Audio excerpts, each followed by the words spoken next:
9 sahr bir jola barmog'im olinganida Amerikanikini olardim. 22-noyabrda keldim. 19 sahr bilan o'zlarim operatsiya qildilar. Mana hozir holatim yaxshi. Men pochkam oldirgandim, kelganimda sizlarga. O'ng oyog'im bittasi jola barmog'im olinganida 30 gacha ko'tarilgan sahrim hozir men normal 7,5 eng baland 7,5-8 bo'ladi. Shirinlik yesam o'shunda ham, lekin holatim yaxshi.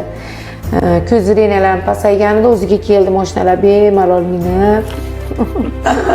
O'yinlarga tushib yaxshi holatim, rahmat. Mana o'sha noyabrda kelganimda hech qanaqa muammo bo'lmadi. Oshqozonda bir nimada, organizmda.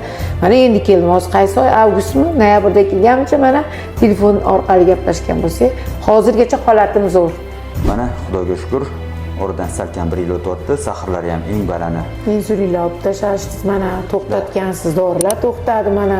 Ikki xil insulin olardingiz. Hozir bironta insulin olmayapsiz. Amerikanikini olardim. Betdik ta'sir qilmay qoluvdi. Amerikadan kelardi insulin. Insulinning fonida demak sahringiz 19, bizga kelganingizda 20 yurar edi. Shunaqa edi.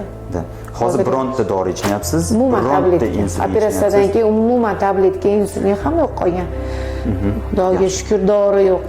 Mana bu yerdagi holatimni tekshirib ko'rdik. Bu yerning holatlari ham yaxshi. Kelganlarda analizlari ancha yomon bo'lgan. Xudoga shukr. Maslahatimiz, betga kelib qildiradigan operatsiyangiz pulidan ham ko'p ketadi, bilasizlar, o'zlaring olayotgan insulinlaring, ichayotgan tabletkalar, yugur-yugur dori. Mana endi hozir zo'rman. Rahmat. Ko'z tegmasin. Sog' bo'ling.